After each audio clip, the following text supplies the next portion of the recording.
Good evening, welcome to prime debate. This is Yamini. తెలంగాణలో operation గులాబీ జోరందుకుంది. ఒకరు కాదు, ఇద్దరు కాదు, ఒకేసారి 12 మంది ఎమ్మెల్యేలు జంప్ అయ్యేందుకు సిద్ధమయ్యారు. కోరు దిగి హస్తం గూటికి వెళ్లబోతున్నారు అనే వాదనలు బలపడుతున్నాయి. తుక్కగూడ కాంగ్రెస్ సభలో ఏం జరగబోతోంది అనేది ఆసక్తిని రేపుతోంది. అప్పుడు కేసీఆర్ చేసిందే ఇప్పుడు రేవంత్ చేస్తున్నారా అనే వాదనలు కూడా తెరపైకొస్తున్నాయి. ఎన్నికల సమయానికి బీఆర్ఎస్ లో ఉండేదెవరు? పార్టీ ఫిరాయింపుల కళంకం నుంచి కాంగ్రెస్ బయటపడగలదా? ఇదే వాటి క్వశ్చన్ డిబేట్ టాపిక్. దీనికి సంబంధించి మనకి గెస్ట్ అవైలబుల్ ఉన్నారు. కాంగ్రెస్ నుంచి డాక్టర్ రామకృష్ణ గారు, బీఆర్ఎస్ నుంచి బమ్మెర రామ్మూర్తి గారు, బీజేపీ నుంచి తిరుపతి రెడ్డి గారు, అదేవిధంగా అనలిస్ట్ శేషు గారు. ఒకసారి first of all Congress doctor Ramakrishna గారి దగ్గరికి వెళ్దాం. నమస్తే అండి.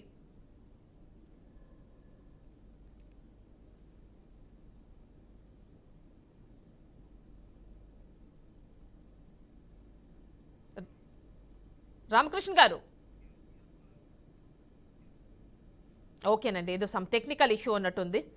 నెక్స్ట్ ఒక్కసారి మనం బీఆర్ఎస్ నుంచి బమ్మెర రామ్మూర్తి గారితో మాట్లాడదాం. నమస్తే అండి. నమస్కారం మేడం.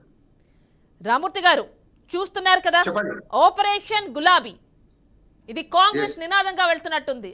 అంటే ఎంపీ ఎలక్షన్స్, అంటే లోక్సభ ఎలక్షన్స్ కి ముందే బీఆర్ఎస్ ఎల్పీని లేకుండా క్లీన్ స్వీప్ చేయాలని కూడా ఆపరేషన్ గులాబీని చాలా శరవేగంగా చాప కింద నీరులా కాంగ్రెస్ చేస్తున్నట్టుగా రకరకాల వార్తలు వస్తున్నాయి. చెప్పండి. ఇది వాళ్ళు అందరికి నమస్కారం. మా శేష్ గారికి, ప్యానెల్లో ఉన్న పెద్దలందరికీ, బీఆర్కే న్యూస్ పెద్ద న్యూస్ చూస్తున్న ప్రతి ఒక్కరికి కూడా హృదయపూర్వక నమస్కారం తెలియజేస్తూ, కాంగ్రెస్ పార్టీ వాళ్ళు పాపం వాళ్ళు ఏం చేయాలో అర్థం కాక పగటి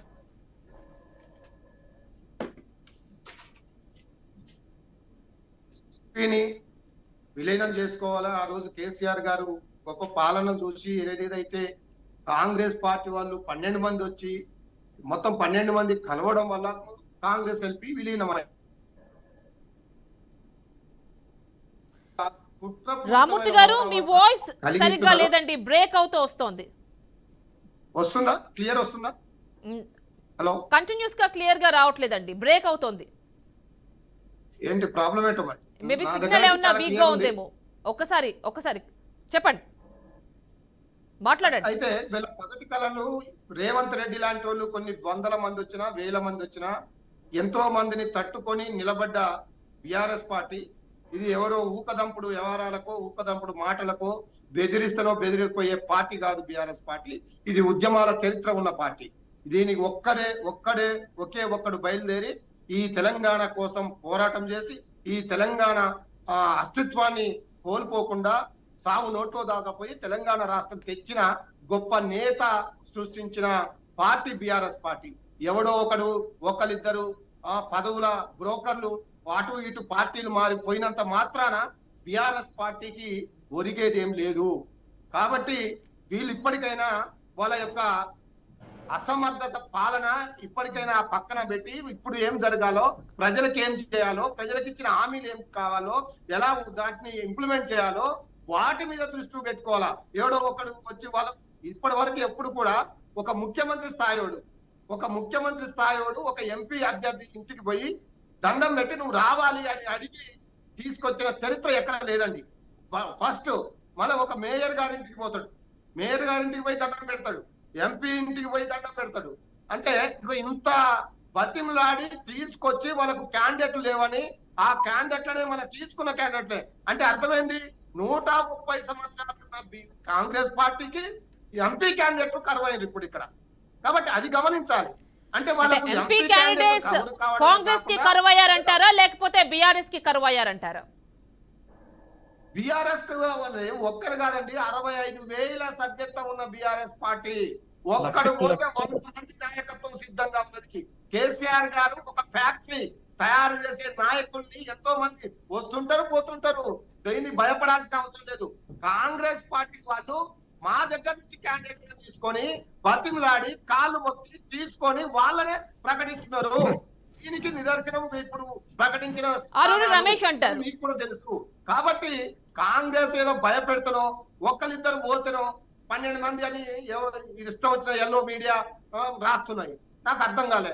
ఎవరు పడితే వాళ్ళు ఏ పేర్లు పడితే ఆ పేర్లు, అసలు సంబంధం లేని పేర్లు, వాళ్ళకు కనీసం కాంటాక్ట్ కాని పేర్లని కావాలని ఊహాజనితంగా కొంతమంది కాంగ్రెస్ సపోర్టర్లు వాళ్ళు కొన్ని యూట్యూబ్ ఛానల్ పెట్టుకొని దాంట్లో నడిపిస్తున్నారు. కాబట్టి ఇది చాలా దుర్మార్గమైన చర్య. నిజంగా ఎవరన్నా పదవి మీద ఆశతోటో ఏదన్నా లబ్ధి కోసమో లేకపోతే డబ్బుల మీద ఆశతోటో పోతే పోయని వాళ్ళ కర్మాన్ని మేము వదులుకుంటాం. కేసీఆర్ తోటి పోయిన వాడు బాగుపడ్డ చరిత్ర కూడా ఎక్కడ లేదు. మీరు చూడండి కూడా చరిత్ర అంటే మొత్తం ఇక్కడ చూడండి. 23 ఇక్కడ సంవత్సరాల నుండి రామూర్తి గారు కేసీఆర్ గారితో ఉంటాడు. ఇక్కడ చూసుకుంటే బీఆర్ఎస్ ఎల్పీ లేకుండా క్లీన్ స్వీప్ చేయాలని కాంగ్రెస్ చూస్తున్నట్టుగా దీనిలో భాగంగానే ఆపరేషన్ గులాబీని చేపడుతున్నట్టు తెలుస్తోంది. అంటే ఆల్రెడీ మీ పార్టీ నుంచి బయటకు వెళ్తున్నారు, మీరు టికెట్ ఇస్తా గానీ వద్దు అని చెప్పి మరీ వెళ్తున్నారు. ఇదంతా మీరు చూస్తున్నారు. మీ అగ్రనేతలే కూడా వెళ్ళిపోతే వాళ్ళంతా ట్రాష్, వాళ్ళతో మాకు పని లేదు, కొత్త రక్తాన్ని తయారు చేసుకుంటాం, కేసీఆర్ అంటేనే ఫ్యాక్టరీ అని చెప్పి అంటున్నారు. మరి మీరు ఆ వ్యాఖ్యలు ఏమంటారు? ఎమ్మెల్యేలు పోవాలని చూస్తున్నారు. నిజంగా వాళ్ళు ఇచ్చిన హామీలు 2500 రూపాయలు వచ్చినట్టు, లేదా 4000 పెన్షన్ వచ్చినట్టు, 2 లక్షల రుణమాఫీ వచ్చినట్టు, 15,000 రూపాయలు రైతు బంధు వచ్చినట్టు, 500 రూపాయలు వడ్ల కూరగాయలు వచ్చినట్టు, అలా ఒకవేళ వచ్చి ఉంటే నిజంగా బ్రహ్మాండంగా కాంగ్రెస్ పార్టీ చేస్తున్నది, ప్రజలకు దగ్గరగా అవుతున్నది, అలా పోతే బాగుపడతామని ఒక లక్ష్యం ఉండొచ్చు. కానీ అదేం లేదు కదా. ఏం చూసిపోవాలా, ఎవరి ముఖం చూసిపోవాలా, ఏం ఒరుగుతుందని ఏం జరుగుతుందని పోవాలా అక్కడ. కాబట్టి ప్రజలకు ఇబ్బంది పెడుతున్న కాంగ్రెస్ పార్టీ, ప్రజలను కంటినీళ్లు పెడుతున్న కాంగ్రెస్ పార్టీ ఇక వచ్చే రోజుల్లో నిజంగా తాగునీటికు సాగునీటికు అన్ని రకాలుగా ఇబ్బందులు పెడుతున్న ప్రజలు ఇప్పుడు ఖచ్చితంగా కాంగ్రెస్ కు బుద్ధి చెప్పడానికి రెడీగా ఉన్నారు. దీంట్లో ఎలాంటి దోకా లేదు. ఎవడో ఒకటి ఇద్దరు పోయినంత మాత్రాన బీఆర్ఎస్ పార్టీకి ఒరిగేదేం లేదు. అంటే టోటల్ మీ ఇంకా ఒక 26 మంది ఎమ్మెల్యేలని టార్గెట్ చేసినట్టుగా కూడా సమాచారం వస్తోంది. ఏమంటారు? ఎస్, అదే అంటున్నాను. ఎవరో ఒకరిద్దరు, ఇప్పుడు తెల్ల వెంకట్రావు పేరు వచ్చింది, ఆయన మొన్న ఒక ఎంపీ దానికి కూడా పోయి ఉంటాడు. ఆయన తర్వాత ఇంకెవరు పోయినట్టు ఆయన లేదు. కానీ కొన్ని పేర్లు అంటే కడియం శ్రీహరి కావచ్చు, లేదంటే కేకే కావచ్చు, ఇలాంటి వాళ్ళందరూ కూడా వెళ్ళిపోవడం కూడా ఏం పర్వాలేదంటారా రామూర్తి గారు? వాళ్ళను రెచ్చగొడుతున్నారు, మధ్య పెడుతున్నారు, భయపెడుతున్నారు, రకరకాలుగా ఇబ్బందులు పెడుతున్నారు, మా ఎమ్మెల్యేలని ఆశ చూపుతున్నారు. అంటే ఇటీవల రామూర్తి గారు ఇటీవల వస్తున్నటువంటి ట్యాపింగ్ కేసులు కావచ్చు, లిక్కర్ స్కామ్స్ కావచ్చు, వీటి కేసుల వల్ల భయపడి వెళ్ళిపోతున్నారంటారా? ఎట్లా కేసులు, ఏం కేసులు ఉన్నాయండి? ట్యాపింగ్ కేసెస్ వస్తున్నాయి. ఫోన్ ట్యాపింగ్ అన్నారు. ఫోన్ ట్యాపింగ్ విషయంలో ఈ ఫోన్ మీరు ట్యాప్ చేయడం వల్ల ఇగో గీడ ఇబ్బంది అయింది, ఇగో అందుకే మిమ్మల్ని ఈ పనిష్మెంట్ కింద మిమ్మల్ని అరెస్ట్ చేస్తున్నాం అని ఒక ఏదైనా చెప్పైనా వీళ్ళకి ఆ దమ్ముందా, వీళ్ళకి ఆ ధైర్యం ఉన్నదా? ఒక వ్యక్తి యొక్క పర్సనల్ ని అసాసినేట్ చేయడం చాలా దుర్మార్గమైన చర్య. కాబట్టి దీన్ని ఖచ్చితంగా కేటీఆర్ గారు లీగల్ గా ఎదుర్కొంటా అన్నాడు. కాబట్టి కేటీఆర్ గారే కాదు, మా పార్టీలో ఉన్న నాయకులు ఎవరు కూడా ఇల్లీగల్ దందాలు గాని ఎక్కడ కూడా కబ్జాలు గాని చేసిన దాఖలు లేవు.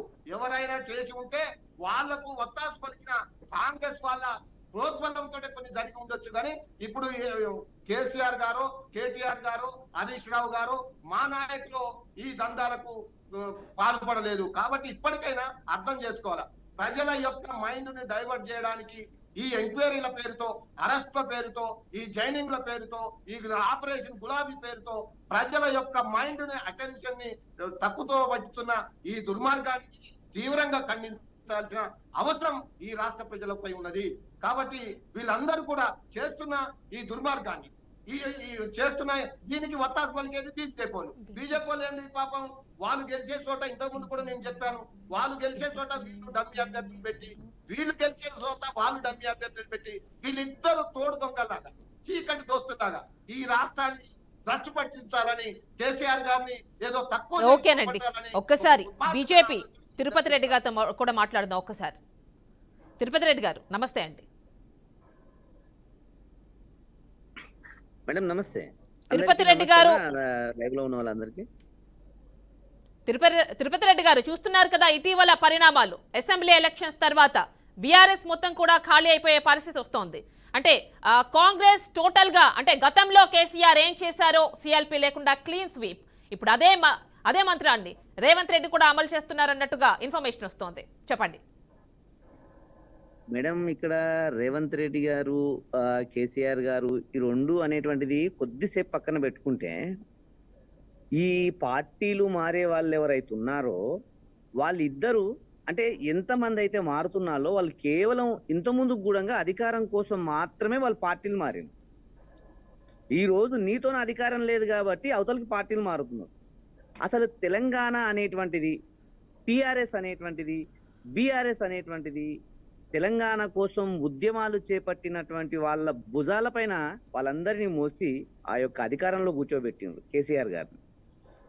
అధికారంలో కూర్చోబెట్టినప్పుడు నువ్వేం చేశావంటే, కేసీఆర్ గారు ఏం చేశారంటే, ఎవరైతే భుజాలపై తెలంగాణ రాష్ట్రాన్ని తేవడానికి వాళ్ళ కష్టాన్ని, వాళ్ళ చెమటను దారపోసిండ్రో వాళ్ళందరినీ పక్కన పెట్టేసి తెలంగాణ నై అన్నోళ్ళని మాత్రమే తన పక్కన కూర్చోబెట్టుకొని అధికారంలో వచ్చినాక వాళ్ళందరినీ లాక్కున్నాడు. ఇంతకు ముందుకు మీరు చేసింది మంచి అయితే వీళ్ళు చేసేది కూడా మంచి. నీవు ఇంతకు ముందుకు చేసింది వ్యభిచారం అయితే వీళ్ళు చేసింది కూడా వ్యభిచారమే. వాళ్ళు చేస్తే వ్యభిచారం, వీళ్ళు చేస్తే సంసారం, అది కాదు. ఎవరైతే వాడు అధికారం కోసం కోరుకుంటున్నాడో అధికారంతో పాటే వెళ్తాడు, కానీ వాడు నీ కోసం ఎందుకు పాటుపడి ఉంటాడు? నువ్వు ఎంతమందిని తెలంగాణ కోసం ఉన్నటువంటి, తెలంగాణ కోసము పాటుపడ్డటువంటి, తెలంగాణ కోసం రక్తాన్ని దారపోసినటువంటి, తెలంగాణ కోసం చెమట చుక్కలు చిందించినటువంటి ఎంతమంది వ్యక్తులను నీవు పెంచి పోషించినావు? ఎంతమందికి నీవు అధికారాన్ని అట్టబెట్టినావు? ఎంతమందిని నువ్వు ఎమ్మెల్యేలను చేయగలవు? ఈ రోజు నిజంగానే తెలంగాణ కోసం పోరాడినటువంటి బిడ్డలను నీవు అధికారంలో ఉంచగలిగింటే, ఎమ్మెల్యేలు చేయగలిగింటే, మంత్రులను చేయగలిగింటే, ఒకవేళ అదే జరిగింటే ఈ రోజు టిఆర్ఎస్ గాని బిఆర్ఎస్ గాని ఆ పరిస్థితి వచ్చిండేది కాదనేటువంటిది నా అభిప్రాయం. రెండవది, నీవు టిఆర్ఎస్ కు సంబంధించి యొక్క వ్యవస్థకు సంబంధించి నేను ఒక సేవకునుగా ఉంటాను, ఇది తెలంగాణ రాష్ట్రాన్ని అద్భుతంగా తీర్చిదిద్దుతాను అనేటువంటి విషయాన్ని ప్రతిసారి చెప్పడం జరిగింది. తీర్చిదిద్దుంటావు, కానీ తెలంగాణ రాష్ట్రానికి నేనే రాజు, నేనే మంత్రి, నేనే బటున్ అనే అది పరిస్థితికి వెళ్ళిపోయింది. చివరికి మొన్న జరిగినటువంటి ఎలక్షన్లు బీజేపీ మీద కోపంతోనో, టిఆర్ఎస్ మీద కోపంతోనో, కాంగ్రెస్ మీద ప్రేమతోనో చేసినటువంటి ఓట్లు కావు. ఈ యొక్క కేసీఆర్ నిరంకుశ వైఖరిని, వాళ్ళ కుటుంబాన్ని పక్కకు తప్పించాలనే ఉద్దేశంతోనే మొన్న ఎలక్షన్ లో కాంగ్రెస్ కు ఓట్లు పడ్డాయి, కానీ కాంగ్రెస్ మీద నమ్మకంతోనే జనాలు ఓట్లు వేయలేదు. వాస్తవానికి ఈ రోజు కాంగ్రెస్ అధికారంలో ఉన్నది కాబట్టి ఇంతకు ముందు నువ్వు ఎవరినైతే తీసుకున్నావో వాళ్ళందరూ అధికారం ఎక్కడ ఉంటే అక్కడికి వెళ్తారు ఖచ్చితంగా. వాళ్ళని ఆపేటువంటి శక్తి నీకు లేదు. అంటే బీజేపీ కూడా అదే విధంగా వస్తున్నారంటారా తిరుపతి రెడ్డి గారు? అధికారం ఎటుంటే అటు అంటున్నారు కదా, అందుకే బీజేపీలో కూడా వస్తున్నారు అనుకోవచ్చా? ఇప్పుడు ఈ రోజు టిఆర్ఎస్ లో ఉన్న ఎమ్మెల్యేలు ఈ రోజు ఎవరైతే మారినరో, కొంతమంది ఓకే ఎక్కడెక్కడి నుంచి మారినరో అందరూ మారుతున్నారు, కానీ ఎవరైతే అధికారం కోసం మారారో రేపు ఎంఐఎం అధికారంలోకి వచ్చినా, బీజేపీ అధికారంలోకి వచ్చినా వాళ్లకు సిగ్గు శరాలేంటి ఏం ఉండవు కదా. ఖచ్చితంగా వాళ్ళ అధికారం ఎటుంటే అటు పోతారు. అటువంటి వాళ్ళ కోసం అసలు నాకు తెలిసి మీ అమూల్యమైన టైం కూడా వేస్ట్. ఈ తెలంగాణ రాష్ట్రంలో బీఆర్కే న్యూస్ అమూల్యమైన టైం వేస్ట్. ఎందుకంటే అందరికి తెలిసిన విషయమే, ఎవరు అధికారంలో ఉంటే ఎవరు డబ్బులు ఇస్తే వాళ్ళతోనికి వెళ్తారు. ఇప్పుడు అంటే అలా అంటే మరి ఇప్పుడు మీ పార్టీలోకి వచ్చే వాళ్ళు ఏమన్నా ఆటంకం ఏమో అనుకోవచ్చు? అంటే ఇలా మాట్లాడితే వాళ్ళు నేను మా పార్టీలో కూడా చెప్తున్నాను, మా పార్టీలో అందరు సుధపూసలు ఏం కాదని, నేను సుధపూసలు ఏం కాదని చెప్తున్నాను. ఖచ్చితంగా వానికి అధికారము అవసరం ఉంది కాబట్టి వాడు మారుతున్నాడు. నిజంగానే ఒక తెలంగాణ రాష్ట్రంలో ఏదైనా సరే, ఇప్పుడు ఒక పార్టీ ఉంది, ఆ పార్టీ చిన్నప్పటి నుంచి, ఆ పార్టీ ఉన్నప్పటి నుంచి గత 10 ఏళ్ల నుంచి 20 ఏళ్ల నుంచి 30 ఏళ్ల నుంచి పనిచేసే వాళ్ళు చాలా మంది ఉన్నారు. అటువంటి కార్యకర్తలను నువ్వు డెవలప్ చేయగలిగితే, అటువంటి కార్యకర్తలను నువ్వు ఎమ్మెల్యేలను చేయగలిగితే, అటువంటి కార్యకర్తలను నువ్వు ఎంపీలను చేయగలిగితే, కష్టపడ్డ వాళ్ళని ఎంపీ అని చేయగలిగితే, నీకు అధికారంలో ఉన్నప్పుడు ఖచ్చితంగా వాళ్ళు అధికారంలో ఉన్నా లేకున్నా పార్టీని వదిలిపెట్టి పోయేటువంటి ప్రసక్తి ఉండదు. కానీ ఈ రోజు తెలంగాణ రాష్ట్రంలో కాంగ్రెస్ లోకి వెళ్తున్నారు అంటే ఇంత ముందుకు ఉన్న వాళ్ళు మొత్తం నీతో ఎందుకు వచ్చిండ్రు? నీతో అధికారం ఉంది కాబట్టి వచ్చిండ్రు. నీతో లేదు, నీతో బెల్లం లేదు కాబట్టి ఈగలు వెళ్ళిపోతాయి. కేవలం అధికారం ఒక్కటే అనుకోవచ్చా తిరుపతి రెడ్డి గారు? కేవలం అధికారం ఒక్కటే ఇక్కడ మెయిన్ గా వాళ్ళందరూ రావడానికి, బీఆర్ఎస్ ని వదిలేయడానికి కారణం అనుకోవచ్చా? లేదంటే బీజేపీని చూసి భయపడుతున్నారు అనుకోవచ్చా? అధికారంతో పాటు టిఆర్ఎస్ లో ఉన్నటువంటి ఆ నలుగురి నిరంకుశ వైఖరిని తట్టుకోలేక వెళ్ళిపోతున్నారు. వాస్తవంగా ఒకే ఒక కుటుంబం, తెలంగాణ రాష్ట్రంలో ఒకే ఒక కుటుంబంలో ఎంపీలు ఉంటారు, ఎమ్మెల్సీలు ఉంటారు, మంత్రులు ఉంటారు, ఒకటే కుటుంబం. ఆ కుటుంబంలో ఉన్నటువంటి వైఖరిని కూడా భరించలేక నిన్న మొన్న వచ్చి వాళ్ళు ప్రెస్ మీట్ లో పెడుతున్నారు.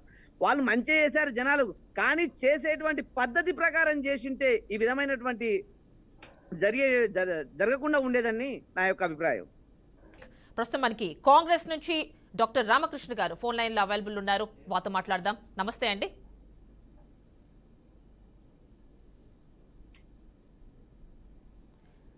రామకృష్ణ గారు, నరసింహారావు గారు, కాంగ్రెస్ నుంచి నరసింహారావు గారు. నరసింహారావు గారు, ఈ 6వ తేదీ తుక్కుగూడలో మీరు మీ అగ్రనాయకత్వం ప్రియాంక కావచ్చు, రాహుల్ గాంధీలకు గిఫ్ట్ ఇస్తున్నట్టుగా తెలుస్తోంది బీఆర్ఎస్ నుంచి వచ్చే ఎమ్మెల్యేలని. నమస్తే అమ్మా. చెప్పండి. నమస్తే అండి. నమస్తే అమ్మా. అవునమ్మా, 2014 సంవత్సరంలో ఈ రాష్ట్రంలో తెలంగాణ కావాలని చెప్పేసి పెద్ద ఎత్తున ఉద్యమం వచ్చిన తర్వాత ఈ రాష్ట్రంలో యువకులు చాలా మంది ఆత్మ బలిదానం చేసుకుంటూ ఉంటే వాళ్ళ యొక్క బలిదానాలను చూసి తట్టుకోలేక కదా శ్రీమతి సోనియా గాంధీ గారు తెలంగాణ రాష్ట్రాన్ని ఇవ్వాలని చెప్పేసి 2009 డిసెంబర్ 9న తన పుట్టినరోజు సందర్భంగా ప్రకటించారు. ఏదైతే తను వాగ్దానం చేసిందో ఆ వాగ్దానం ప్రకారంగా 2014 సంవత్సరంలో పార్లమెంటులో పెట్టి మెజార్టీ లేకపోయినప్పటికీ కూడా అందరినీ ఒక చోటికి చేర్చి తెలంగాణ రాష్ట్రాన్ని ఇచ్చిన ఘనత శ్రీమతి సోనియా గాంధీ గారిది, కాంగ్రెస్ పార్టీదమ్మా. అదే సందర్భంలో ఆనాడు టిఆర్ఎస్ పార్టీకి ఉద్యమ నేతగా ఉన్నటువంటి కేసీఆర్ గారు మాకు తెలంగాణ రాష్ట్రాన్ని ఇస్తే చాలు, మాది రాజకీయ పార్టీ కాదు, అవసరమైతే కాంగ్రెస్ పార్టీలో విలీనం చేస్తా అని చెప్పినటువంటి ఒక వ్యక్తి తర్వాత మాట మార్చి ఈ రాష్ట్ర ప్రజల్ని, కాంగ్రెస్ పార్టీని ఏ విధంగా మోసం చేశాడో అందరికీ తెలుసు. కానీ సరే, ఆనాడున్న పరిస్థితులలో తెలంగాణ రాష్ట్రంలో టీఆర్ఎస్ పార్టీ 2014 నుంచి 2018 వరకు, 2018 నుంచి 2023 వరకు తెలంగాణ రాష్ట్రంలో టీఆర్ఎస్ పార్టీ అధికారులకు వచ్చినప్పటికీ కాంగ్రెస్ పార్టీ టిక్కెట్ మీద గెలిచినటువంటి ఎమ్మెల్యేలని వాళ్ళ పార్టీలో చేర్చుకోవడమే కాకుండా ఆనాడు ప్రతిపక్ష పార్టీగా ఉన్నటువంటి కాంగ్రెస్ పార్టీలో ఉన్నటువంటి ఎమ్మెల్యేలందరినీ చేర్చుకొని కూడా శాసనసభ పక్ష నాయకుడిగా ఉన్నటువంటి శ్రీ భట్టి గారికి కూడా ప్రతిపక్ష హోదా లేకుండా చేసిన విషయం కూడా అందరికీ తెలుసు. ఇటువంటి సందర్భంలో తెలంగాణ రాష్ట్రంలో టీఆర్ఎస్ పార్టీ అధికారులకు వచ్చిన తర్వాత అధికార మదంతో వారు చేసినటువంటి పనులు ఏవైతే ఉన్నాయో అవన్నీ కూడా ప్రజలు గమనించి ఈ రోజు ఈ రాష్ట్రంలో రేవంత్ రెడ్డి గారి యొక్క నాయకత్వంలో కాంగ్రెస్ పార్టీకి ఈ రోజు అధికారాన్ని ఇచ్చారు. ఈ రోజు కాంగ్రెస్ పార్టీకి తెలంగాణ ప్రజలు కూడా శ్రీమతి సోనియా గాంధీ గారికి బహుమానంగా తెలంగాణ ప్రదేశ్ కాంగ్రెస్ కమిటీ ఇచ్చింది. గత 10 సంవత్సరాలలో ఆ పార్టీలో ఉన్నటువంటి ఎమ్మెల్యేలు ఎవరైతే ఉన్నారో, హలో చెప్పండి నరసింహారావు గారు, ఆ పార్టీలో ఉన్నటువంటి ఎమ్మెల్యేలు ఎవరైతే ఉన్నారో ఒక నిజాం నిరంకుశ పాలన మరిపించే విధంగా తన పరిపాలనలో ఏ సమస్యలు ఉన్నా చెప్పుకునే పరిస్థితి లేదు. అదే సందర్భంలో ఎమ్మెల్యేలుగా ఉండే పరిస్థితి లేదు, పార్టీ నాయకులుగా ఉండే పరిస్థితి లేదు. కేసీఆర్ గారు ఎవరికి అందుబాటులో లేరు, ఫామ్ హౌస్ కే పరిమితం అయ్యారు. కేటీఆర్ గారు ఏ విధంగా అధికార తర్పణాన్ని చేశారు అంటే ఇప్పుడు నరసింహారావు గారు, అంటే ఇప్పుడు మనం చూసుకుంటే కేకే లాంటి సీనియర్స్ అప్పట్లో మీ పార్టీ నుంచి బయటకు వెళ్ళిపోయి టిఆర్ఎస్ ఆర్ బీఆర్ఎస్ దానిలో జాయిన్ అయిపోయారు. మరి ఇప్పుడు చూస్తే మళ్ళీ మీ పార్టీలోకి వచ్చేస్తున్నారు. అంటే ఏంటి ఇక్కడ ప్రధానంగా ప్లే చేస్తోంది? పవర్ అనుకోవచ్చా? అమ్మ కేకే గారు కానివ్వండి, డి శ్రీనివాస్ గారు కానివ్వండి, ఆనాడు ఉమ్మడి ఆంధ్రప్రదేశ్ లో వారు ఆనాడు ప్రదేశ్ కాంగ్రెస్ కమిటీ అధ్యక్షులుగా ఉన్నారు. తదనంతరం వారు తెలంగాణ ఉద్యమంలో కాంగ్రెస్ పార్టీ కొంచెం ఆలస్యం చేసిన ఒక ఉద్దేశం మీద మా ఏం కూడా తెలంగాణ రాష్ట్రం రావాలన్న ఒక ఉద్దేశం మీద వారు ఆనాడు రాజకీయ పార్టీ కాదు ఉద్యమ పార్టీ అని చెప్పారు కాబట్టి టీఆర్ఎస్ పార్టీలకు వాళ్ళు వెళ్ళారు. వారు దాని తర్వాత ఉన్న ప్రజల ప్రభావంతో ఆనాడు వారు ఆ పార్టీలో ఏమి చెప్పుకోలేని పరిస్థితులలో గతంలో కూడా 4-5 సంవత్సరాల క్రితమే డి శ్రీనివాస్ గారు అవుటెడ్ గా మళ్ళీ కాంగ్రెస్ పార్టీలోకి వచ్చేసారు. ఈ రోజు ఆ పార్టీ తరఫున వ్యవహారం చూసి కేకే గారు కూడా ఈ రోజు తిరిగి కూడా మళ్ళీ బ్యాక్ టు హోమ్ అని చెప్పేసి వారు కూడా మళ్ళీ కాంగ్రెస్ పార్టీలోకి వచ్చున్నారు. ఇదే సందర్భంలో ఈనాడు ఆ పార్టీలోని ఎమ్మెల్యేలు ఎవరైతే ఉన్నారో ప్రస్తుతం కూడా ఆనాడు ఆ పార్టీలో వాళ్ళకి సరైన స్వేచ్ఛ లేదని ఒక ఉద్దేశం మీద, వారికి సరైన ఒక శాశ్వత ఒక ఉద్దేశం మీద తిరిగి ఈ రోజు కాంగ్రెస్ పార్టీలో ప్రజాస్వామ్యం ఉంటుంది, కాంగ్రెస్ పార్టీలు ఎవరైనా సరే తమ యొక్క సమస్యల్ని పార్టీ వేదిక మీద కూడా తప్పనిసరిగా చెప్పుకోవచ్చు. ఆ స్వేచ్ఛ కాంగ్రెస్ పార్టీలో ఉంటుంది కాబట్టి మనకు సరైన ఒక వేదిక ఏదైతే ఉందో అది కాంగ్రెస్ పార్టీ అనుకొని ఈ రోజు ఈ 12 మంది ఎమ్మెల్యేలు కానివ్వండి, రాబోయే ఎమ్మెల్యే కానివ్వండి, ఇప్పుడు చేరిన ఎమ్మెల్యేలు అంటే కానివ్వండి, కాంగ్రెస్ పార్టీలో వాక్ స్వాతంత్రం ఉంది, బీఆర్ఎస్ లో లేదు అంటారు, అంతేనా? లేకపోతే కేసుల భయం కావచ్చా, లైక్ ఫోన్ ట్యాపింగ్? ఒకవేళ ఆ పార్టీలో ఉన్నప్పుడు వాళ్ళు గట్ట ఏదన్నా తప్పుడు పనులు గట్ట చేసి గట్ట ఉంటే ఆ కేసుల గురించి గట్ట వస్తే చట్టపరంగా చేయాల్సిన పని ఏదైనా గట్ట ఉంటే చట్టం చూసుకుంటున్నది. దానికి ప్రభుత్వానికి పార్టీకి ఎటువంటి సంబంధం లేదు. చట్టపరంగా వారి మీద కేసులు గట్ట ఉంటే చట్టపరంగా ఎవరైనా సరే ఎదుర్కోక తప్పదు. అది ఎవరైనా కానివ్వండి, కాంగ్రెస్ పార్టీ ఎమ్మెల్యేలు కానివ్వండి, బీజేపీ ఎమ్మెల్యేలు కానివ్వండి, ఎవరైనా కానివ్వండి, వారికి ప్రభుత్వం పరంగా మాకు తెలిసినంత వరకు ఎటువంటి సహాయ సహకారాలు అందాం. అదే ప్రకారంగా కోర్టు కేసులు గట్టా ఉంటే తప్పనిసరిగా వారు చట్టపరంగా ఎదుర్కోవాల్సిందే ఎవరైనా సరే. అంటే ఇక్కడ నరసింహారావు గారు ఒక పాయింట్ అండి, అంటే అప్పట్లో కేసీఆర్ సిఎల్పిని క్లీన్ స్వీప్ చేశారు కాబట్టి ఇప్పుడు మేం చేస్తా ఉంటున్నారా బీఆర్ఎస్ ని? చేస్తామని కాదమ్మా, ఆ విషయం ఏంటి అని చెప్పేసానంటే వారు చూపించిన విజయే కదా, అది వారు చూపించిందే. ఆనాడు మెజార్టీ ఉండి కూడా అవుటెడ్ గా కాంగ్రెస్ పార్టీ ఎమ్మెల్యేలని వాళ్ళ పార్టీలో విలీనం చేసుకొని కాంగ్రెస్ పార్టీ శాసనసభ పక్షం లేకుండా కూడా చేస్తున్నారు.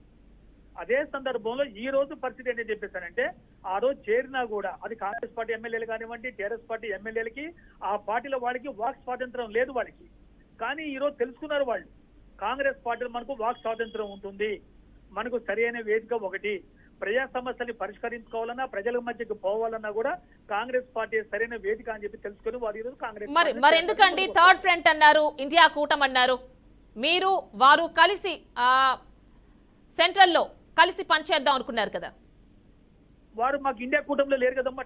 ఇప్పుడు యాక్టివ్ గా లేరు, ఇప్పుడు యాక్టివ్ గా లేరు, గతంలో ఉన్నారు కదా. గతంలో కూడా లేరమ్మా, గతంలో వారు చెప్పారు కదా, వారు అన్నారు కదా ఆ రోజు మాకు కాంగ్రెస్ తో సంబంధం లేదు, బీజేపీతో సంబంధం లేదు. చాలా మీటింగ్స్ అటెండ్ అయ్యారు కదా. లేదమ్మా, వారు కాంగ్రెస్ పార్టీకి బీజేపీని మేము సమాన దూరంగా పెడుతున్నాం, నేనే సెంటర్ లో మళ్ళీ అధికారం చెలాయిస్తాను, ఉన్నటువంటి పార్టీల మొత్తాన్ని ఒక తాడి మీద బట్టగా వచ్చేసి నేనే మూడో ఫ్రంట్ అరేంజ్ చేస్తానని చెప్పేసి కేసీఆర్ గారు చెప్పారే గానీ కాంగ్రెస్ పార్టీలో వారు ఎప్పుడు కూడా లేరు. మీకు ఐడియా ఉందనుకుంటమ్మా? కాంగ్రెస్ పార్టీలో లేరండి, కాంగ్రెస్ పార్టీలో లేరు, థర్డ్ ఫ్రంట్ లో ఉన్నారు కదా. లేరమ్మా, వారు మీకు ఐడియా ఉందనుకుంటమ్మా. వారు ఢిల్లీ మన తమిళనాడు వెళ్ళారు, స్టాలిన్ గారిని కలిశారు, ములాయం సింగ్ యాదవ్ గారి దగ్గరికి వెళ్ళారు, ములాయం సింగ్ యాదవ్ గారిని కలిశారు, పశ్చిమ బెంగాల్ వెళ్ళారు, పశ్చిమ బెంగాల్ మమతా బెనర్జీ గారు కూడా కలిశారు. వాళ్ళు మీరు కాంగ్రెస్ పార్టీ కాకుండా మనం సొంతంగా ఫ్రంట్ ఏర్పాటు చేద్దామని చెప్పేసి కూడా చెప్పడం కూడా జరిగింది. ఈ రోజు అటెంటివ్ లేదు వారి. ఓకేనండి, ఒక్కసారి అనలిస్ట్ శేషు గారి దగ్గరికి వెళ్దాం. నమస్తే అండి. నమస్కారం శేషు గారు, ఇప్పుడు మీరు విన్నారు కదా, కాంగ్రెస్, బీఆర్ఎస్, బీజేపీ ముగ్గురు కూడా మాట్లాడారు. అంటే వాళ్ళు సిఎల్పిని తుడిచిపెట్టేశారు కాబట్టి మేము కూడా చేస్తామన్నట్టుగా కనిపిస్తోంది. అందరికీ నమస్కారం. తెలంగాణ రాష్ట్రం ఏర్పాటైన తర్వాత ఇప్పటికి 3 సార్లు శాసనసభ ఎన్నికలు జరిగాయి. 2014లో జరిగినటువంటి శాసనసభ ఎన్నికల తరువాత 25 మంది ఎమ్మెల్యేలు పార్టీ మారారు, అధికార పార్టీలోకి చేరిపోయారు. 2018లో జరిగిన రెండోసారి శాసనసభ ఎన్నికల తరువాత 16 మంది శాసనసభ్యులు పార్టీ మారారు, అధికార పార్టీలో చేరిపోయారు. 2023లో జరిగినటువంటి శాసనసభ ఎన్నికల తర్వాత ఈ 4 నెలల్లో 3 శాసనసభ్యులు అధికార పార్టీలో చేరిపోయారు. అంటే మొత్తం 44 మంది శాసనసభ్యులు ఈ 10 సంవత్సరాల కాలంలో ప్రతిపక్ష పార్టీల నుంచి అధికార పక్షంలోకి చేరిపోయారు. ఇది ఒక లార్జ్ నెంబర్. ఎందుకు తెలంగాణ రాష్ట్రంలో ఇంత పెద్ద ఎత్తున ఫిరాయింపులు, వలసలు ప్రోత్సహిస్తున్నారు, ఎందుకు జరుగుతున్నాయి అనేటటువంటి విషయాన్ని మనం గమనిస్తే, ప్రతిపక్షంలో ఉన్నటువంటి శాసనసభ్యులు అవకాశం, అధికార దాహం, ఎక్కడ అవకాశం ఉంటే, ఎక్కడ అధికారం ఉంటే అక్కడికి వెళ్ళిపోతున్నారు. అధికారంలో ఉన్నటువంటి పక్షాలు ఏం చేస్తున్నాయంటే తమ రాజకీయ అధికారాన్ని సుస్థిరం చేసుకోవడం కోసం వలసలని, ఫిరాయింపులను ప్రోత్సహిస్తున్నట్లుగా మనకి చాలా స్పష్టంగా కనపడుతుంది ఈ సంఖ్యను బట్టి. అయితే ఇప్పుడు మా ఏప్రిల్ 6వ తారీఖు నాడు కాంగ్రెస్ పార్టీ రాబోయేటటువంటి లోక్సభ ఎన్నికలకు సన్నాహ సభగా తుక్కుగూడలో జనజాతర సభను పెట్టారు. ఆ సభలో దరిదాపు ప్రతిపక్షానికి సంబంధించినటువంటి 12 మంది శాసనసభ్యులు చేరబోతున్నారు అనేటటువంటి వార్తలు వస్తున్నాయి. ఇప్పుడు మీకు తెలంగాణ రాష్ట్రంలో మొన్న కొత్తగా ఎన్నికైనటువంటి శాసనసభ్యులు ఫ్లోర్ లో 5 పార్టీలకు ప్రాతినిధ్యం ఉంది. ఒకటి కాంగ్రెస్ పార్టీకి ఉంది, దాని అలయన్స్ పార్ట్నర్ అయిన సిపిఐకి ఉంది, వాళ్ళకి 65 మంది ఉన్నారు. రెండోది ఎంఐఎంకు ఉన్నారు 7, వాళ్ళకి పార్టీలు మారేటటువంటి చరిత్ర ఎప్పుడు లేదు. అంటే ఉమ్మడి ఆంధ్రప్రదేశ్ లో లేదు, తెలంగాణ వచ్చినాక లేదు. తర్వాత మీకు భారతీయ జనతా పార్టీకి సంబంధించినటువంటి శాసనసభ్యులు 8 మంది ఉన్నారు. వాళ్ళు కూడా ఎప్పుడు పార్టీ మారినటువంటి చరిత్ర తెలంగాణలో మనకి కనపడలేదు, ఉమ్మడి ఆంధ్రప్రదేశ్ లో కూడా కనపడలేదు. అంటే ఇప్పుడు ఒక బీఆర్ఎస్ పార్టీ నుంచి ఉన్నటువంటి 39 మంది శాసనసభ్యుల్లో ఒక అమ్మాయి చనిపోతే 38 మంది ఉన్నారు. వాళ్ళల్లో నుంచి ఎక్కువ మంది ఇప్పుడు అధికార పార్టీలోకి చేరడానికి సిద్ధంగా ఉన్నారు అనేటటువంటి వార్తలు వస్తున్నాయి. డైరెక్ట్ గా ముఖ్యమంత్రిని కలుస్తున్నారు, ఇండైరెక్ట్ గా కలుస్తున్నారు. ఇప్పటికే 3 శాసనసభ్యులు చేరిపారు. దానం నాగేందర్ చేరిపోయినట్టే, కడియం శ్రీ గారు చేరిపోయినట్టే. రేపు 6వ తారీఖు నాడు భద్రాచలం ఎమ్మెల్యే తెల్ల వెంకట్రావు కూడా చేరిపోతున్నారు. ఎప్పుడు చేరదామా అని రాజేంద్ర నగర్ ఎమ్మెల్యే ప్రకాష్ గౌడ్ కూడా సిద్ధంగా ఉన్నారు. ఒక 12 మంది ఈ తుక్కుగూడ సభలో కాంగ్రెస్ పార్టీలోకి చేరబోతున్నారు అనేటటువంటి వార్తలు వస్తున్నటువంటి నేపథ్యంలో ఇక్కడ ఏంటి అని అంటే మనం గమనించాల్సింది, మీరు చూడండి 2014లో అధికారంలోకి వచ్చినటువంటి బీఆర్ఎస్ పార్టీ బొటాబొట్టి మెజార్టీతో వచ్చింది. 63 శాసనసభ స్థానాలు గెలిచింది. తర్వాత వలసలను ప్రోత్సహించి 88 స్థానాలకి వెళ్ళిపోయి అక్కడ సేఫ్ సైడ్ కి వెళ్ళిపోయింది. ఇప్పుడు కాంగ్రెస్ పార్టీ కూడా అదే ఆలోచనతో ఉంది. ఏంటి అని అంటే వాళ్ళు మెజారిటీ కంటే కూడా ఒక 5 స్థానాలు ఎక్కువ ఉన్నారు. వాళ్ళకి 4 స్థానాలు ఎక్కువగా ఉన్నాయి. సిపిఐ ఎట్లాగో మద్దతు ఇస్తుంది కాబట్టి ఒక 5 స్థానాలు ఎక్కువగా ఉన్నాయి.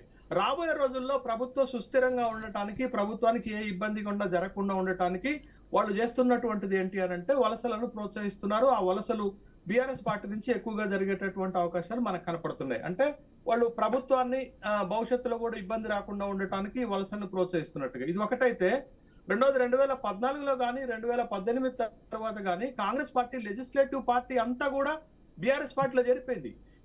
ఇప్పుడు వస్తున్నటువంటి విశ్లేషణలు, సందేహాలు మనం మాట్లాడుకుంటుంది ఏంటి అని అంటే బీఆర్ఎస్ పార్టీకి సంబంధించినటువంటి లెజిస్లేటివ్ పార్టీ కూడా కాంగ్రెస్ పార్టీలో విలీనం అవుతుందా? పార్టీ ఫిరాయింపుల చట్టం నుంచి తప్పించుకోవాలి అంటే 2/3 ఫిరాయించాలి. 2/3 అంటే ఉన్నటువంటి 39, 38లో 26 మంది ఫిరాయించాలి. This is large number. మీరు చూడండి 2019లో కాంగ్రెస్ పార్టీ గెలిచింది 19 మంది శాసనసభ్యులు, 12 మంది ఫిరాయించారు. అంటే అది ఈజీ అయింది కాబట్టి లెజిస్లేటివ్ పార్టీ మెర్జ్ అవ్వడానికి సింపుల్ అయింది. కానీ ఇప్పుడు ఒక లార్జ్ నెంబర్ ని బయటికి తీసుకురావాలా కాంగ్రెస్ పార్టీ అంటే 26 మంది శాసనసభ్యులు గనక బయటికి తీసుకురాగలిగితే అది లెజిస్లేటివ్ పార్టీ విలీనం అవుతుంది. బహుశా ప్రస్తుతానికైతే అంత సంఖ్యలో తీసుకురాకపోవచ్చు. ఇప్పుడు 12 మందో లేకపోతే ఇప్పుడు జాయిన్ అయినటువంటి 3 రేపు ఎల్లుండి జాయిన్ అయ్యేటటువంటి 2-3 ఒకవేళ కాంగ్రెస్ పార్టీలో జాయిన్ అయితే వాళ్ళు చట్టం ప్రకారం అయితే ఫిరాయింపుల నిరోధక చట్టం ప్రకారం వాళ్ళు డిస్క్వాలిఫై అవ్వాలి. కానీ నిర్ణయం తీసుకోవాల్సింది ఎవరు? స్పీకర్. కాబట్టి స్పీకర్ నిర్ణయం తీసుకోకుండా 26 మంది వచ్చేదాకా డ్రాగాన్ చేసుకుంటూ వెళ్ళిపోతారనేటటువంటి విషయం మన అందరికీ తెలిసిందే.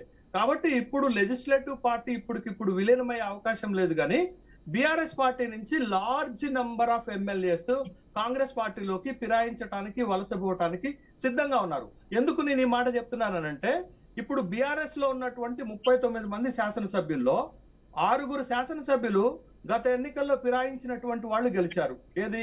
టీడీపీ నుండి 12 మంది శాసనసభ్యులు ఫిరాయిస్తే ఇప్పటికి 6 మంది గెలిచి అట్లనే ఉన్నారు. మరి వాళ్ళు బీఆర్ఎస్ లోనే ఉంటారా? తర్వాత 2014లో 2019లో కాంగ్రెస్ నుంచి ఫిరాయించిన శాసనసభ్యుల్లో 3 ఇప్పుడు గెలిచి ఉన్నారు. వాళ్ళు అదే పార్టీలో ఉంటారా? తర్వాత 2014 నుంచి 2018, 2023 వరకు వివిధ పార్టీల నుంచి మారినటువంటి వాళ్ళు బీఆర్ఎస్ లో గెలిచింది 22 మంది. ఆ 22 మంది అదే పార్టీలో ఉంటారా? బట్ ఈ అన్నిటికీ ప్రశ్నలు ఏంటి అనంటే బీఆర్ఎస్ పార్టీలో 22 మంది శాసనసభ్యులు వివిధ పార్టీల నుంచి ఫిరాయించి వచ్చినటువంటి వాళ్ళే. వాళ్ళు అదే పార్టీ సిద్ధాంతానికి కట్టుబడి ఎందుకుంటారు? ఎక్కడ అవకాశం ఉంటే అక్కడికి వెళ్ళిపోతారు, ఎక్కడ అధికారం ఉంటే అక్కడికి వెళ్ళిపోతారు. కాబట్టి తెలంగాణ రాష్ట్రంలో వలసలు, ఫిరాయింపులు అనేది అధికార పార్టీలోకి పోవటం ఒక సహజ పరిణామ క్రియగా, ఒక సహజ పరిణామంగా మనకి కనపడుతుందనే విషయాన్ని ఇక్కడ మనం గమనించాలా. This is point 1. Point number 2 ఏంటి అనంటే ఇప్పుడు కాంగ్రెస్ పార్టీకి ఉన్నటువంటి భయం, కాంగ్రెస్ పార్టీకి ఉన్నటువంటి ఒక అవసరం ఏంటంటే రేపు లోక్సభ ఎన్నికల్లో గెలవటానికి పార్టీ ఇంకా మరింత బలం పెంచుకోవటానికి వలసలు ప్రోత్సహిస్తున్నారు. ఇది పాయింట్ నెంబర్ 2. పాయింట్ నెంబర్ 3 ఏంటి అని అంటే లోక్సభ ఎన్నికల తర్వాత జరిగేటటువంటి పరిణామాలు. కేంద్రంలో భారతీయ జనతా పార్టీ అధికారంలోకి వస్తుందని ఒక అభిప్రాయం ఏర్పడింది కదా. అధికారంలోకి రాంగలోనే జరిగే పరిణామాలు, హిమాచల్ ప్రదేశ్ క్లోజ్ పోతుంది, అధికారం కోల్పోతుంది కాంగ్రెస్ పార్టీ. కర్ణాటకలో కాంగ్రెస్ పార్టీ అధికారం కోల్పోతుంది. అక్కడ జరిగే రాజకీయ పరిణామాలు ఇవే. ఇక మిగిలింది ఏంటది? ఒక్క తెలంగాణలోనే. ఆ పరిస్థితి తెలంగాణలో ఉన్న కాంగ్రెస్ పార్టీకి రావద్దు అంటే కాంగ్రెస్ పార్టీ ముందు జాగ్రత్తగా ప్రీకాషన్ గా తన బలాన్ని శాసనసభలో పెంచుకోవటానికి బీఆర్ఎస్ పార్టీ నుంచి సాధ్యమైనంత మంది ఎమ్మెల్యేలను ఫిరాయింపు చేయడానికి ప్రయత్నం చేస్తుంది. ఓకేనండి, అంటే ఇక్కడ వారు చేశారు కాబట్టి మేం చేశాం అంటున్నారు. మరి ఈ నేపథ్యంలో ఇలాంటి ఒక రిమార్క్ ని ఏ విధంగా కాంగ్రెస్ తుడుచుకోగలుగుతుంది? అదే వాళ్ళు చేసింది ఎందుకు చేశారు? రాజకీయ సుస్థిరత, అధికార సుస్థిరత కోసం వాళ్ళు చేశారు. ఇప్పుడు కాంగ్రెస్ పార్టీ కూడా అదే కంపల్షన్ ఉంది కదా. కాంగ్రెస్ పార్టీ గెలిచింది ఏంది? 64 శాసనసభ స్థానాలే కదా. అంటే మెజార్టీకి ఒక 4 శాసనసభ స్థానాలు ఎక్కువ గెలిచింది. శేష్ గారు మేము 88 గెలిచినాం అప్పటికి. రామూర్తన్న ఇఫ్ యూ డోంట్ మైండ్ 2018 గురించి చెప్పకు, 2014 గురించి చెప్పు. 2014లో మీరు గెలిచింది 63 మాత్రమే. మీరు ఫిరాయింపులు ప్రోత్సహించింది 25 మందిని. మీకు వచ్చినప్పుడు సంఖ్యాబలం ఎంత? అప్పుడు 88 అవుతుంది. అట్లా కాదు. ఇప్పుడు కాంగ్రెస్ పార్టీ కూడా రాజకీయ సుస్థిరత, అధికార సుస్థిరత కోసం ఖచ్చితంగా ఎప్పుడు గవర్నమెంట్ లో ఎప్పుడు గవర్నమెంట్ లో 12 మంది కాంగ్రెస్ నుంచి వచ్చింది 2018లో. నేను అనేది అది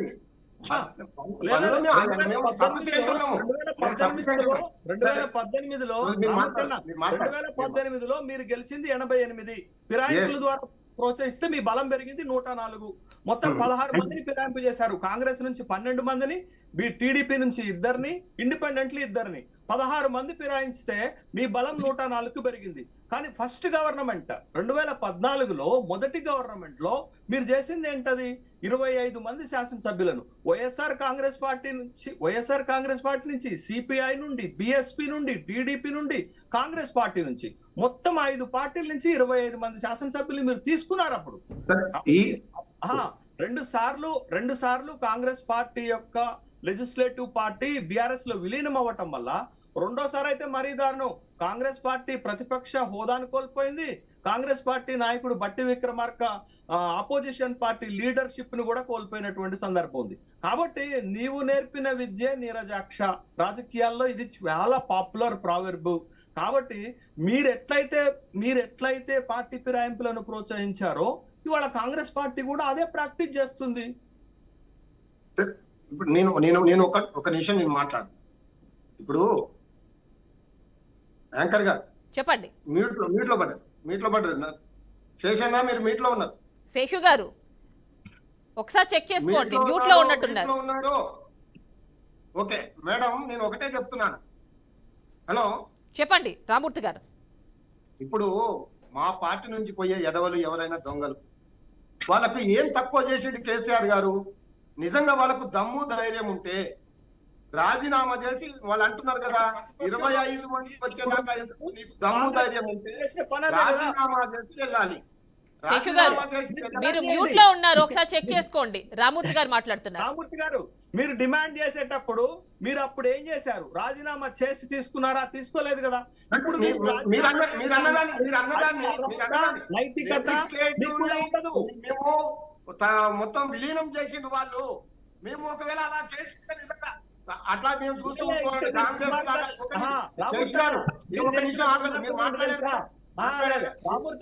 రామూర్తన్న మీరు చేసినటువంటి అనైతికత ఏంటి అనంటే, ఆ తలసాని శ్రీనివాస్ యాదవ్ గాని, సబితా ఇంద్రారెడ్డికి గాని వాళ్ళు పార్టీలు మారి వస్తే మంత్రి పదవులు కూడా ఇచ్చారు.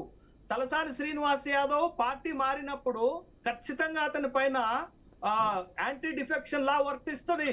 అప్పుడు అందరూ మారలే, కానీ తరువాత మారారు కదా. అప్పుడు స్పీకర్ ఏం చేశారు? మధుసూదనాచారి గారు యాంటీ డిఫెక్షన్ లా కింద డిస్క్వాలిఫై చేయాలి కదా తలసాని శ్రీనివాస్ యాదవ్ ని.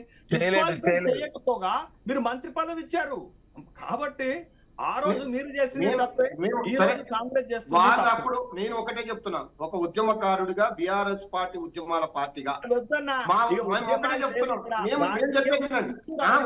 నేను చెప్పేది మా హక్కులని తీసుకొని మమ్మల్ని కాదని పదవులు పొంది ఎమ్మెల్యేలు అయ్యి కేసీఆర్ గారికి మాయమాటలు చెప్పి మధ్యపెట్టి వెన్నుపోటు చేసిన ఎదవలని ఎవడు ఈ పార్టీ నుంచి వెళ్ళినా, ఎవడైనా వెళితే ఖచ్చితంగా తన్ని తరమడానికి ఉద్యమకారులం మేము సిద్ధంగా ఉన్నాం.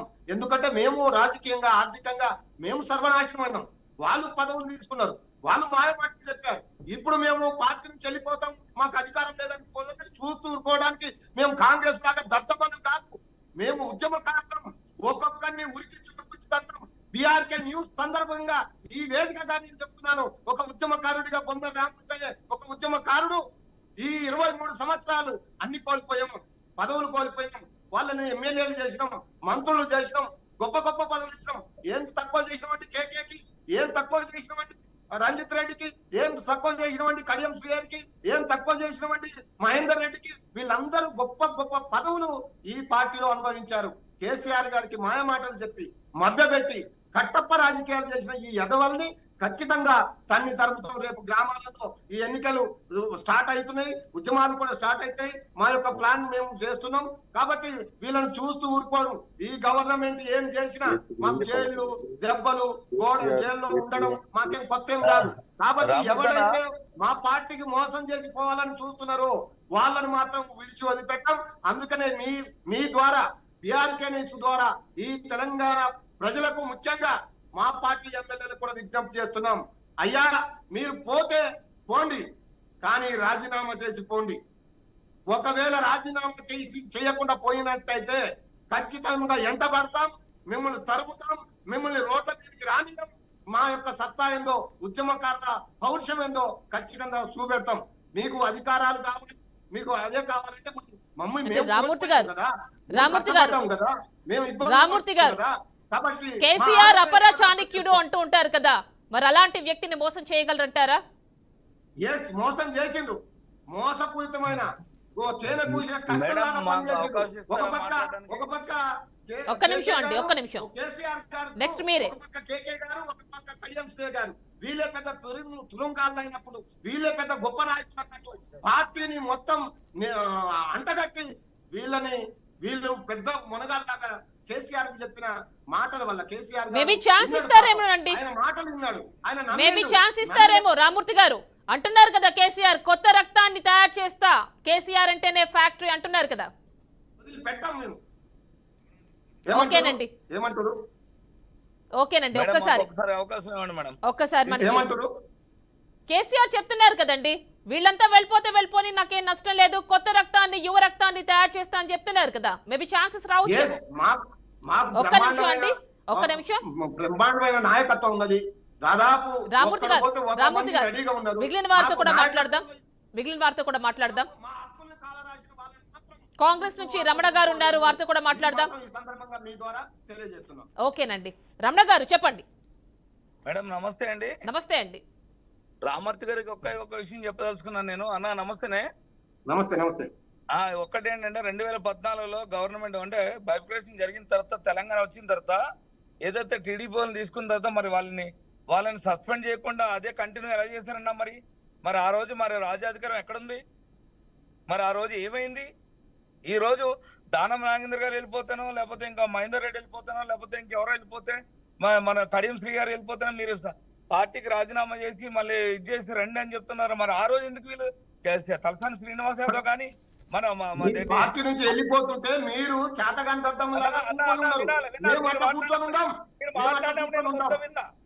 మీరు మాట్లాడి దయచేసి రామూర్తన్న మీరు మాట్లాడడంలో మొత్తం విన్నాం. నేను ఎక్కడ డిస్టర్బ్ చేయలేదు. దయచేసి నా మాట వినాలి. ఆ రోజు మరి కడియం శ్రీ గారు కానీ, ఆ రోజు తలసాని శ్రీనివాస్ కానీ, మాగంటి గోపీనాథ్ కానీ, అరిపొడి గాంధీ కానీ, మన కృష్ణారావు కానీ అందరూ వచ్చినప్పుడు మరి ఎందుకు ఈ చట్టం అమలు కాలేదు? మరి ఈ రోజు ఎందుకు అమలు అవుతుంది అని అడుగుతున్నాను నేను. దయచేసి నాకు దానికి సమాధానం చెప్పాలి మేడం. అదే ఉండండి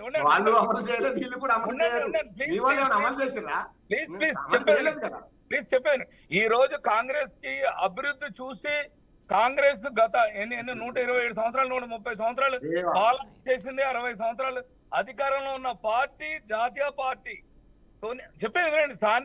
మీరు మాట్లాడినప్పుడు నేను మాట్లాడలేదు. దయచేసి ప్లీజ్ నేను మాట్లాడి పూర్తి వినాలి. రామూర్తన నా పేరు ఎర్రవరకు నా పూర్తి ప్లీజ్ వినాలి. దయచేసి మీరు ఎవరు ఇబ్బంది 160 సంవత్సరాలు పాలన చేసిన పార్టీ అంటే రాజీవ్ గాంధీ గారు కానీ, సోనియా గాంధీ గారు, ఇందిరమ్మ కానీ, ఇంత ఉన్నతమైన పార్టీ ఉన్నప్పుడు దాన్ని మరి ఇంత ఈ రోజు 10 సంవత్సరాల దొరల పాలన బద్దలు కొట్టి మరి రేవంత్ అన్న అధికారంలోకి వచ్చాడు. అధికారంలోకి వచ్చిన తర్వాత మరి ఇంతమంది జాయిన్ అవుతున్నారంటే వాళ్ళ అభివృద్ధి చూసే వస్తున్నారు కదన్నా. ఏం చేద్దాం? మరి ఎందుకు ఎవరైనా పిలవలేదు రేవంత్ అన్న ఎవరిని రమ్మని చెప్పలేదే, వాళ్ళే వస్తుంటే ఇప్పుడు ఈ రోజు పాలన చూస్తున్నారు. ఆయన పాలన ఎంత సుభిక్షంగా ఉంది, ఎంత అభివృద్ధిగా ఉంది, ఎంత ఇదిగా ఉంది అని అన్న ఒక్క చిన్న మాట కడియం కావ్య గారు వరంగల్ ఎంపీ అభ్యర్థి మా ఇంటికి వచ్చి మమ్మల్ని బతిమలు ఆడితే వచ్చామని అన్నారు. దానికి మీరు సమాధానం చెప్పండి. మేడం నేను మాట్లాడిన ఆయన రామూర్తి అన్న మాట్లాడినప్పుడు ఏమి నేను మాట్లాడలేదు. మధ్యలో నన్ను మాట్లాడడానికి అవకాశం ఇస్తే నేను మాట్లాడతా, మొత్తం విన్న తర్వాత అప్పుడు సమాధానం చెప్పండి దయచేసి. నేను ఎప్పుడు కూడా ఏ కాంట్రవర్సీ ఉండదు. రామూర్తి అన్న మీరు ఉద్యమకారులు, మీరు మంచోళ్ళు, నేను కాదనంటే నేను ఏమంటున్నా, ఈ రోజు దొరల పాలని గడిలు బద్దలు కొట్టిన ఏకైక వ్యక్తి మా రేవంత్ అన్న ఈ రోజు. అంటే ఆయన ఒక పాలన, ఆయన ఒక విధానము, ఏ బట్టన్న కానీ లేకపోతే శ్రీధర్ బాబు కానీ కోమటిరెడ్డి వెంకటరెడ్డి కానీ వీళ్ళందరూ ఎలా ఉంది, ఎంత అభివృద్ధిగా ఉంది, ఎంత చక్కగా చేస్తున్నారు. ఎవరిని రమ్మని చెప్పలేదే కాంగ్రెస్ లోకి. ఈ రోజు వస్తున్నారంటే వాళ్ళ ఒక పాత కొంతమందిని వెళ్ళి ఆహ్వానిస్తున్నారు. ఎవ్వరు ఆహ్వానించట్లేదు. ఎక్కడ కూడా మీరు చూసుకోవాలి. ఎక్కడ ఎవరిని అంటే అంటే వాళ్ళు టిఆర్ఎస్ మీద అదే నిరుత్సాహం చెంది పార్టీ మనల్ని. సో దీనికి సంబంధించి ఒకసారి మనం బీజేపీ దగ్గరకు వెళ్దాం. తిరుపతి రెడ్డి గారు కాంగ్రెస్ పార్టీ అయితే ఈ 6వ తేదీ తుక్కుగూడలో వాళ్ళ అగ్రనాయకత్వానికి బీఆర్ఎస్ ఎమ్మెల్యేలని గిఫ్ట్ గా ఇస్తున్నాము అని చెప్పి ఇంతకుముందు మాట్లాడినటువంటి ఒక గెస్ట్ కాంగ్రెస్ నుంచి ఆయన మాట్లాడారు. ఇప్పుడు మీ వంతు ఏమైనా వస్తోందా బీజేపీ తరపు నుంచి?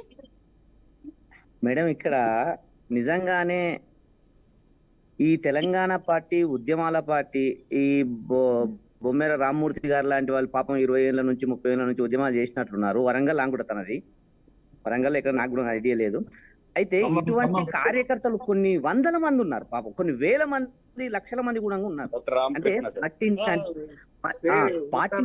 పార్టీని అంటిపెట్టుకొని ఉన్నటువంటి వ్యక్తులు చాలా మంది ఉన్నారు.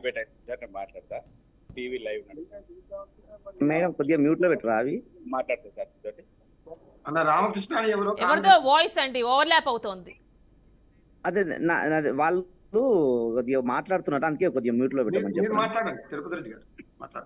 ఇప్పుడు రామ్మూర్తి గారు లాంటి వ్యక్తులు పాపము వాళ్ళ కుటుంబాలకు త్యాగం చేసి, అంటే కుటుంబం కోసం ఏదైనా ఒక వ్యక్తి ఏం చేస్తాడంటే కుటుంబం కోసం పని చేసుకొని కుటుంబాన్ని పోషించుకోవాలనే ఒక తపన ఉంటది ఎవరికైనా సరే, కుటుంబాన్ని పెద్ద చేద్దామని. అటువంటి తపన నుంచి తెలంగాణ రాష్ట్రం వస్తే తెలంగాణ భవిష్యత్తులో నా పిల్లల భవిష్యత్తు బాగుంటది, నా భవిష్యత్తు బాగుంటది అనేటువంటి తీరు నుంచి రాహుల కాలం వచ్చేసింది. ఈ రాహులకు ఏమైందంటే ఇప్పుడు రాహుకాలం అనేటువంటిది ఏర్పడ్డది. ఈ రాహుకాలంలో నుంచి బయటపడాలంటే చాలా కష్టమైన పరిస్థితి. రెండోది ఏంటంటే వీళ్ళను వీళ్ళే కాపాడుకోలేకపోతున్నారు. అవినీతి మరకల నుంచి కానీ, అవినీతి నుంచి కానీ, జరిగినటువంటి జైళ్ల నుంచి కానీ. ఇప్పుడు కేసీఆర్ గారు సొంత కూతురు కవిత గారిని అరెస్ట్ చేసి ఢిల్లీలో పెడితే కనీసం చూడలేని పరిస్థితులలో కేసీఆర్ గారు ఉన్నారు. కూడా చూడలేదని అనుకుంటున్నాను నేను, చూడలేదు వాస్తవానికి. ఇంతకుముందుకి పార్టీ ఫిరాయింపులు అనేటువంటిది ఒక నేత, ఎవరైనా ఒక రాజకీయ నాయకుడు ఏం చేస్తాడంటే ఆ పార్టీలో ఉంటే నన్ను నేను కాపాడుకోగలుగుతానా అనేటువంటిది ఫస్ట్ గా చూసుకుంటారు.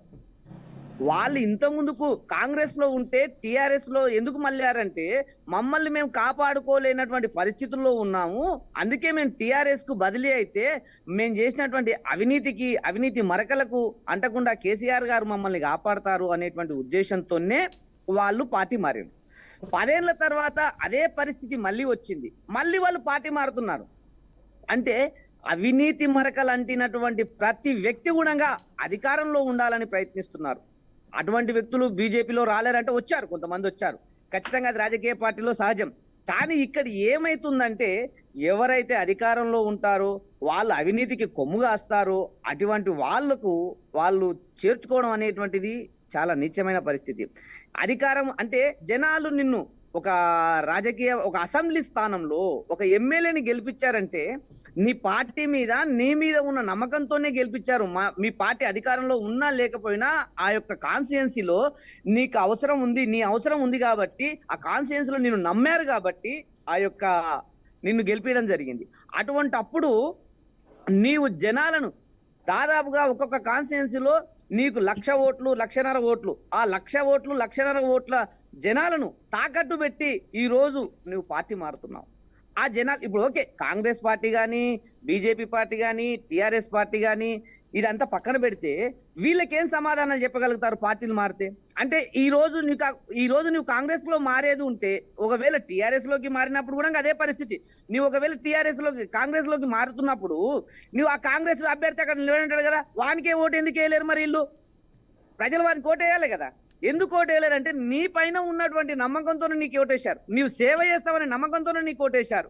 అటువంటప్పుడు వాళ్ళను తాకట్టు పెట్టడం అనేటువంటిది నీకు భవిష్యత్తు లేదనేటువంటి విషయం.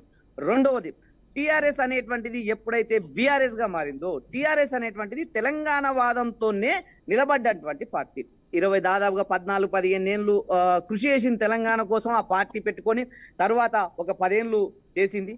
దానికి ఉన్నటువంటి పరిస్థితి, అవినీతి మరకలు అనేటువంటివి ఈ రోజు కేసీఆర్ మీద ఉన్నటువంటి అసహనం, టిఆర్ఎస్ పార్టీ పైన అసహనం కాదు జనాలకు, కేసీఆర్ కుటుంబం పైన ఉన్నటువంటి అసహనంతోనే ఈ రోజు కాంగ్రెస్ అనేటువంటిది గెలిచింది.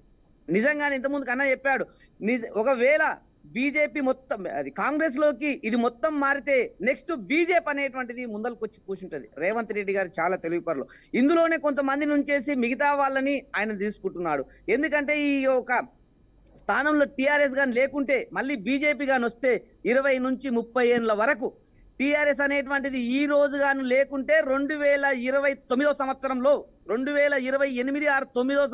29వ సంవత్సరంలో ఖచ్చితంగా బీజేపీ అనేటువంటిది ముందరికి వస్తే, అధికారం చేపడితే 30 నుంచి 35 ఏళ్ల వరకు మళ్ళీ తెలంగాణ రాష్ట్రంలో బీజేపీని దించేటువంటి వాళ్ళు లేరు అనేటువంటి ఉద్దేశం ప్రతి ఒక్కరికి తెలుసు.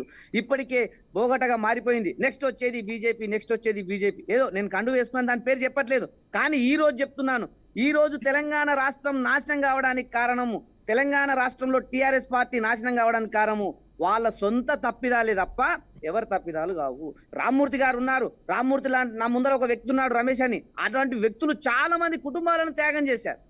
ఆ కుటుంబాలను త్యాగం చేసి వాళ్ళు పార్టీ కోసం పనిచేస్తే వాళ్ళని దొంగలకు సర్ది కట్టిండ్రు కదా, బీఆర్ఎస్ పార్టీ టిఆర్ఎస్ పార్టీ అని చెప్పి దొంగలకు సర్ది కట్టి నేర్పించిండ్రు. ఆ సర్ది కట్టి అవతలపోతున్నాడు. ఇప్పుడు వాళ్ళని అనేనికి ఏం లాభం ఉంది? దొంగలకు సర్ది కట్టిన ఉన్నాను కదా, తీసుకోపోతున్నాడు. కానీ దాంట్లో తేడా ఏముంది? ఈ రోజు ఏ పార్టీ అయినా, ఏ నాయకుడైనా జనాలకు లోబడి ఉండాలి. కార్యకర్తలు ఇప్పుడు ఒక తిరుపతి రెడ్డి గారు టైం చాలా తక్కువ ఉందండి, మిగిలిన వారికి కూడా అవకాశం ఇవ్వాలి. ఇప్పుడు ఇది ప్రస్తుతానికి టిఆర్ఎస్ అనేటువంటిది మునిగిపోయే నావలాంటిదండి. అది చిల్లుపడ్డది, అందులోకి నీళ్లు వస్తున్నాయి. అది డ్రైవింగ్ చేయడానికి కూడా ఎవరు సరిగా ముందరికి రావట్లేదు. ఎప్పుడైతే గేట్లు ఓపెన్ చేస్తారో, గేట్లు ఓపెన్ చేసిన మరుసటి రోజు గేట్లు ఓపెన్ చేస్తే ఎవడున్నాడు వాస్తవానికి? రమణ గారితో కూడా మాట్లాడదాం ఒక్కసారి. రమణ గారు, అంటే ఇప్పుడు అనలిస్ట్ శేషు గారు అన్నట్టుగా, అంటే యాంటీ డిఫెక్షన్ లో 1985 నుంచి తప్పించుకోవాలంటే 2/3 ఎమ్మెల్యేస్ మీ వైపు ఆకర్షించడమే లక్ష్యంగా పెట్టుకున్నారా? మా వైపు ఏంటంటే ఎక్కడ అభివృద్ధి జరుగుతుందో జనాలు గాని నాయకులు గాని అదే అట్టడే చూస్తున్నారు. మీరు ఒకసారి గమనించాలి పూర్తిగా. ఇప్పుడు ఈ రోజు 10 సంవత్సరాలు టిఆర్ఎస్ అధికారంలో ఉంది. టిఆర్ఎస్ ఉన్నప్పుడు టీడీపీ మొత్తం అటు పోయింది. ఈ రోజు రేవంత్ రెడ్డి గారు ఎంత మెజార్టీతో గెలిచి ఈ రోజు అధికారంలోకి వచ్చిన తర్వాత ఈ రోజు చూస్తున్నారంటే మీరు ఒకసారి ఆలోచన చేయాలి. మీరు ఈ రోజు మీరు అంటున్నారు, ఇందాక అన్నారు వెళ్ళి మాట్లాడుతున్నారండి, అప్రోచ్ అవుతున్నారండి, అది కరెక్ట్ కాదు. అది మీరు ఎంక్వైరీ చేసుకోండి. ఈ రోజు కాంగ్రెస్ పార్టీ అధికారంలోకి వచ్చింది 10 సంవత్సరాల తర్వాత. వస్తే వాళ్ళు రావడం జరిగారు, వస్తే వాళ్ళు ఆహ్వానిస్తున్నారు మా వాళ్ళు. ఇదే జితేందర్ రెడ్డి కానీ, ఇదే ఇప్పుడు వచ్చే ఏమంటారు మహేందర్ రెడ్డి కానీ, ఇప్పుడు దానం నాగేందర్ గారు కానీ ఈ రోజు ఎందుకు వస్తున్నారు అంటే ఎందుకు చూస్తున్నారు? జితేందర్ రెడ్డి గారికి టికెట్ రాకొచ్చినాడు, మన మీద ప్రేమతో రాలేదు. నేను మిమ్మల్ని ఉద్దేశించి మాట్లాడలేదే. పార్టీని ఎక్కడైతే ఏ పార్టీ వాళ్ళు వాళ్ళకి అవకాశాలు లేకుండా, వాళ్ళని గుర్తించకుండా ఇన్ని సంవత్సరాల పాటు ఉంటే వాళ్ళ దగ్గరికి వెళ్ళి వాళ్ళకి ఇదేంటి మా దగ్గరికి రండి, మీకు అవకాశాలు ఉన్నాయని చెప్పేసి మనం అంటే అలాంటి లీడర్లను గుర్తించడంలో తప్పలేదు కదా. ఇది జాతీయ పార్టీ. ఇది ఓకేనండి, ఈ రోజు ఒక్క నిమిషం, ఈ రోజు టైం చాలా తక్కువగా ఉంది, బ్రీఫ్ చేయండి, కంక్లూడ్ చేయాలి. నిమిషం మనం అయిపోయింది, 2 నిమిషాలు 2 సెకండ్లు. ఈ రోజు సరిమలమ్మ ఉంది, వైఎస్ సరిమలమ్మ తెలంగాణలో అంత 3800 కిలోమీటర్లు పాదయాత్ర చేసింది. తర్వాత ఆంధ్రాకి ఈ రోజు అయితే బ్రహ్మరథం పడుతున్నారు. ఇక్కడ కాంగ్రెస్ పార్టీ కదా, కాంగ్రెస్ పార్టీనే చూస్తున్నారు అక్కడ. రమణ గారు టైం లేదండి, కంక్లూడ్ చేసేద్దాం ఇంకా. థ్యాంక్స్ ఫర్ అంటే నేను అనేది అయిపోయింది. నేను అనేది కర్ణాటకలో కానీ, తెలంగాణలో కానీ, ఆంధ్రలో కానీ కాంగ్రెస్ కి ఈ రోజు బ్రహ్మరథం పడుతున్నారు అంటే కాంగ్రెస్ పార్టీని చూసే బ్రహ్మరథం పడుతున్నారు, ఒక వ్యక్తిని చూసి బ్రహ్మరథం పడుతున్నారు. ఓకేనండి, టైం లేదు ఇక.